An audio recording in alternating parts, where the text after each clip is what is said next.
Welcome back, dear listeners. When we left off last time, the merchant's fate was hanging by a thread. The Jinni, with his fiery rage, was ready to strike him down. But then 3 old men stepped in, each offering to tell a tale in hopes of saving a third of the merchant's life. The question is, will their stories be enough to change the Jinni's mind? And what about Shahrazad? As you know, if my tale fails to captivate King Shahryar, I won't live to see another dawn. So, settle in and get ready for the next chapter in this thrilling journey. You're about to hear the first man's tale, one that could mean the difference between life and death. Let's begin, shall we? The first man turned to the Jinni and began his tale. Know, O mighty Jinni, that this gazelle you see with me is no ordinary animal. She is my cousin, my own flesh and blood. When she was young, I married her. We spent nearly 30 years together, but we were never blessed with children. I waited and hoped, but no child came to us.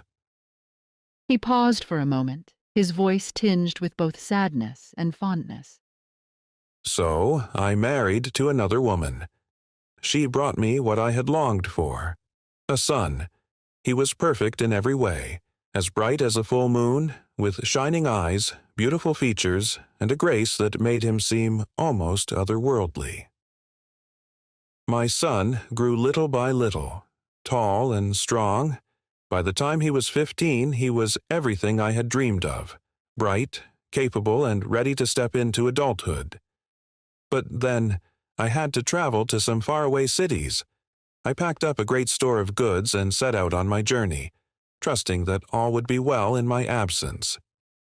What I didn't know was that the daughter of my uncle, this gazelle you see here, had been studying dark magic since she was a child. She knew spells, charms, and all kinds of forbidden arts. While I was gone, she used her magic to curse my family. She turned my son, my precious boy, into a calf, and his mother into a heifer. She gave them both over to the herdsman, treating them like ordinary animals. I returned home, completely unaware of what she had done. When I returned home after a long journey, I asked my cousin about my son and his mother. Her answer crushed me. "Your second wife is dead," she said, "and your son has run away. I have no idea where he went." I was devastated. For an entire year, I lived with a grieving heart and eyes that never stopped weeping. Then came the great festival of God. It was a time for celebration, but my heart was too heavy. Still, I sent for my herdsman and told him to choose a fat heifer for the sacrifice. When he brought me the animal, I had no idea it was my wife, the mother of my son, enchanted by this gazelle's dark magic. I prepared to make the sacrifice myself. I tucked up my sleeves and skirt, took the knife, and stepped forward to sacrifice it. But then something happened. The heifer, my handmaid, cried out, lowing loudly. Tears streamed from her eyes. I stopped. I couldn't do it. My heart filled with pity, and I told the herdsman, "Bring me another animal instead." But my cousin, this gazelle, insisted. "Kill her! There isn't a fatter or fairer heifer among the herd." The old man hesitated but stepped forward again. As he prepared to make the sacrifice, the heifer cried out once more. Her mournful sounds struck his heart, and he couldn't go through with it. Overcome by pity, I stepped back and told the herdsman to do it in my place. He obeyed, killing her and flaying her skin. But when he opened her up, there was nothing inside, no fat, no flesh, just hide and bone. The man stood there stunned, his heart sinking with regret. I told the herdsman to bring me a fat calf for the sacrifice. He left and returned with the calf, but I didn't realize it was my son, still cursed by this gazelle's dark magic. When the calf saw me, something incredible happened. He broke free from his tether and ran straight to me. He nuzzled me, fawned over me, and began to cry.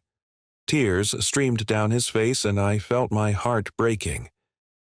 I couldn't go through with it. I turned to the herdsman and said, "Let this calf go. Bring me a heifer instead." But my cousin, the gazelle, was quick to object. Her voice rang out, cold and commanding. "No, you have to kill this calf. Today is a holy and blessed day, and only the purest and finest animal can be sacrificed. There isn't a calf among the herd fatter or fairer than this one." The man hesitated, torn between his compassion for the calf and the cousin's relentless insistence. I didn't know what to do. Her words cut through me, but the calf's cries stayed in my mind. I knew this was no ordinary animal, but I was trapped in her lies. The old man, overwhelmed by regret and sorrow, finally stood his ground against his cousin. "Look at what happened with the heifer I slaughtered at your insistence. She brought us nothing but disappointment. There was no blessing, no benefit, only regret. I repent deeply for having killed her, and I won't make the same mistake again. This time, I refuse to obey your demands to sacrifice this calf." The old man's voice was firm, his heart resolute. He would no longer allow his cousin's manipulations to dictate his actions. He continued, his voice filled with frustration and sorrow, as he described what happened next. "My cousin swore by God, saying, 'By the most great, the compassionate, the merciful, you have to kill this calf today. It's a holy day. If you don't, then you're no man, and I am no wife to you.'" Her words struck me like a blow. I didn't understand her true intention, so, with a heavy heart, I picked up the knife and approached the calf. But just as the old man reached the most critical moment of his tale, Shahrazad fell silent. Her sister said, "Oh, sister, what a beautiful story. It's so captivating, so sweet, and so full of meaning."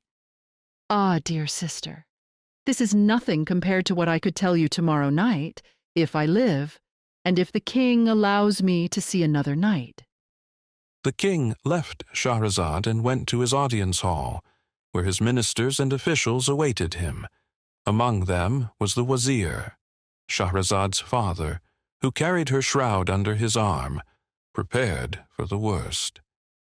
The king carried on with his duties as if nothing unusual had happened.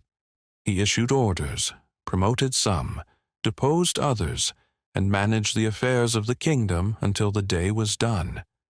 But not once did the king mention Shahrazad. He said nothing about her story, her fate, or his intentions. The wazir, carrying the weight of his daughter's potential doom, watched in silence. He was filled with wonder. What could this silence mean? When the court was dismissed, King Shahryar returned to his palace, leaving the wazir with his unanswered questions and a heart full of unease. It seems like she managed to save her life, at least for another night. "She's got her wits, that's for sure. But can she keep it up? Only time. And more tales will tell." I mean, if the king keeps letting her live, she might just outsmart him entirely. Exactly. But you'll have to join us next time to find out. Until then, dear listeners, take care, share this podcast with your friends, and subscribe to our channel for more tales. Stay safe, and we'll see you for the next story.